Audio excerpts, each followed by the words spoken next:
Ну, вот там воронка качает воду, и туда как раз он вверх, старое русло Туская, где плавают. Там тоже теплая вода, кстати.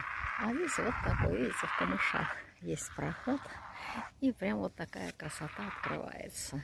Сейчас буду делать заплыв. Вон туда далеко, там вода теплая. Ну, и теплая такая, как вот, что представляли.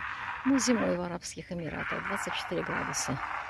Мы были зимой в январе на Рождество. И вот такая вода сейчас у нас здесь, в Курском море. И вот заплыв.